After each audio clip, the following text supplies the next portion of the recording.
Hey everyone, so we're gonna be doing part 2 today of our King Pigeon pose, which I didn't manage to complete the last time because I wasn't there yet in terms of my flexibility. But he has been hard at work Yes. just for you guys. Exactly. So I've pretty much been practicing or stretching every morning and doing a little bit of the yoga poses that will help me with the King Pigeon pose. I think on a day-to-day basis or more like alternate days whenever I can as well. Okay. So hopefully today I can do the King Pigeon pose because now I can do the mermaid pose quite easily, I would say.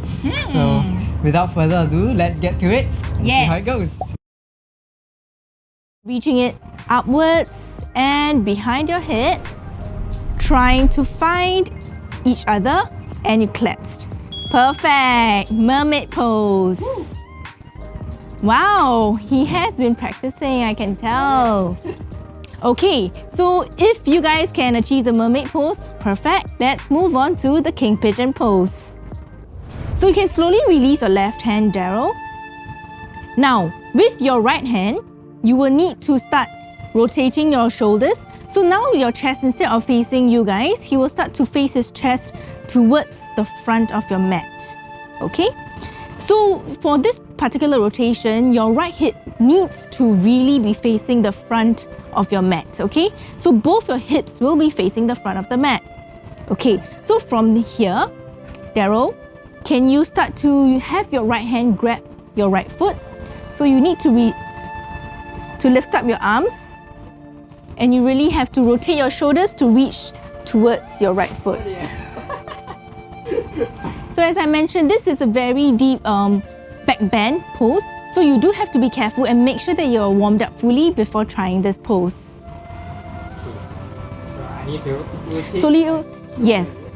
So now he's doing a rotation on his shoulder such that he can grab his foot from the top. So ideally, let me hold on to it. Yes, you need to grab your foot from here. Whoa. So this is a very deep upper back bend, okay?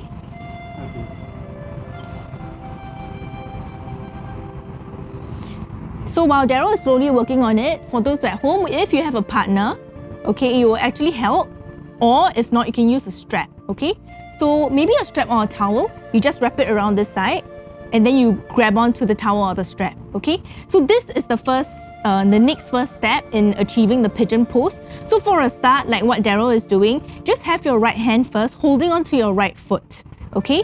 And then slowly, he will try to reach his right elbow towards the ceiling. Okay? Right elbow towards the ceiling. Yes. So in this particular pose, he will already feel a very deep stretch. Where are you feeling the stretches in? My lower back especially. Yeah, lower back, okay? So it's a very deep back bend. Okay, so remember to always breathe into your pose. And do not force, please. Okay, so whenever you're ready, whenever Daryl is ready as well, what he will do is he will start lifting his left hand off the mat and similarly, in an almost symmetrical manner, reaching his right foot. Oh, Daryl is trying hard. Okay?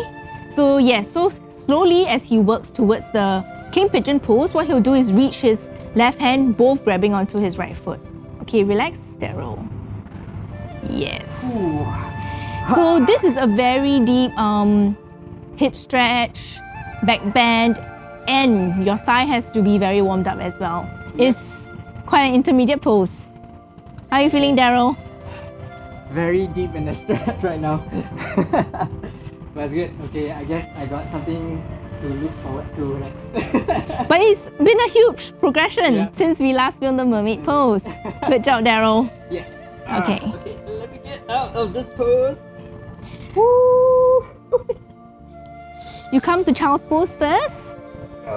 So your knees, bringing your hips back towards your feet, resting your forehead onto the mat, and let the blood circulation flow. And then remember, for those at home, you guys watching, do the other side as well. So instead of bringing your left foot front, this time you bring your right foot front instead. Okay, balance out. Alright, Daryl, so how do you feel? My back feels very compressed right now, and my hip area is like Torn apart. torn apart. So it was like what I was feeling the last time in part 1 when I was doing the mermaid pose. Okay. But now that I did the mermaid pose today, it was actually simpler. It wasn't too bad. It wasn't so harsh on the stretch. But this time when I did the King Pigeon pose, I could feel what I was feeling last time when I did the mermaid pose, which was like the ultimate stretch. Yes, correct. So you do have to be careful for this pose because, as Daryl mentioned, it's a very huge compression on your lower back. So make sure that you're fully warmed up. Yeah.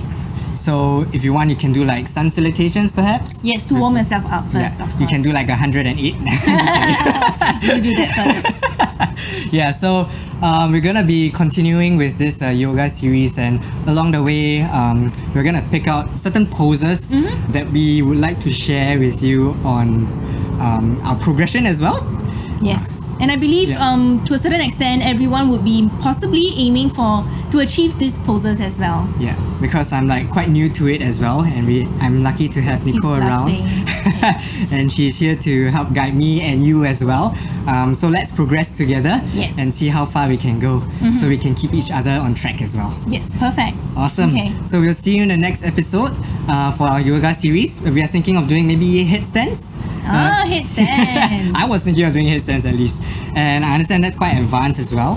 So Nicole's gonna be showing me the progressive stages and showing us the progressive stages. So like mini exercises you guys can do and practice at home to achieve the headstand. Right. So we'll do like different parts leading up to it, as what we did with this King Pigeon pose. Exactly. So we'll see you in the next one. Do consider subscribing, liking, comment, leaving us a comment as well, and we'll see you in the next one. Bye.